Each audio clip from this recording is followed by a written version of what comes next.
বাংলাদেশকে বিক্রি করার যে মাস্টার প্ল্যান, মানবিক করিডোর থেকে শুরু করে চট্টগ্রামকে বিদেশিদের হাতে তুলে দেওয়ার জন্য আমাদের স্যার ইউনূস তিনি তার সর্বোচ্চটা দিয়ে এখন পর্যন্ত চেষ্টা করে যাচ্ছেন। নির্বাচন নিয়ে এত কথা বলছেন, আসলে কি বাংলাদেশে নির্বাচন হবে? আমি ভাই এখনো বিশ্বাস করি না। যেদিনকারে নির্বাচনের তফসিল ঘোষণা হবে তখন আমি বুঝবো যে হ্যাঁ, বাংলাদেশে নির্বাচন হবে।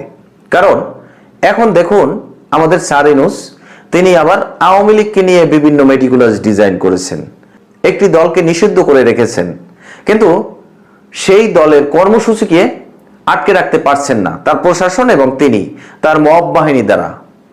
তারপরেও বর্তমান সময়ে আওয়ামী লীগকে নিয়ে নিউ ইয়র্কে বসে কি বললেন? তিনি বললেন যে আওয়ামী লীগের কার্যক্রম যে কোনো সময় সচ্ছল করা হবে। আসলে কি সত্য, নাকি এগুলো নির্বাচন পিছিয়ে দেওয়ার জন্য বিভিন্ন তালবাহনা, বা আওয়ামী লীগকে ভয় দেখিয়ে অন্য রাজনৈতিক দলগুলোকে দাবিয়ে রাখা? এরকমটা না তো।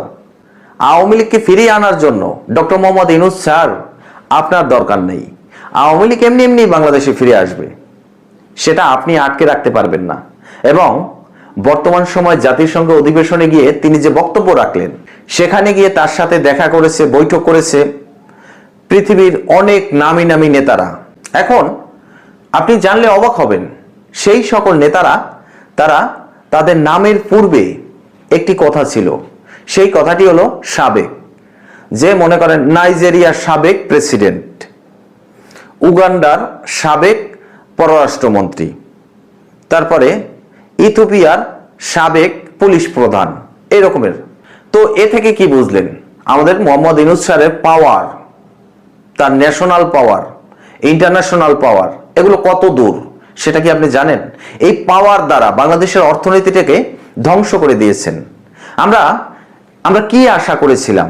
আমরা আশা করেছিলাম আমাদের স্যার ইউনূস, ডক্টর মোহাম্মদ ইউনূস, তিনি অন্তত আর যাই করুক বা না করুক বাংলাদেশের অর্থনীতিটাকে একটি মানে উচ্চতায় নিয়ে যাবে। সেটা গার্মেন্টস শিল্প হোক বা আন্তর্জাতিকভাবে বিভিন্ন দেশের সাথে তার যে সম্পর্ক আছে, সেই সম্পর্কের ভিত্তিতে বাংলাদেশের অর্থনীতিটাকে সচ্ছল করতে পারবেন। কি করলো? বাংলাদেশের অর্থনীতিটাকে একদম ডিস্ট্রয় করে দিল। এখন বাংলাদেশের মানুষের দৈনন্দিন জীবনযাত্রার যে সকল জিনিসপত্র প্রয়োজন, সেগুলোর দাম আস্তে আস্তে ক্রমান্বয়ে আকাশ ছোঁয়া পথে মানে ধাবিত হচ্ছে। এখন মানুষ দেখুন, এই যে এই গেল শীতে, মানে উনি ক্ষমতায় আসার পরে কি বলছিলেন যে বাংলাদেশে সবকিছুর দাম সস্তা। কই সেই সস্তা কোথায়? শেখ হাসিনার আমলে আমরা 80 টাকায় 100 টাকায় পেঁয়াজ কিনে খাইছি, তো এখনো তো সেই অবস্থায়।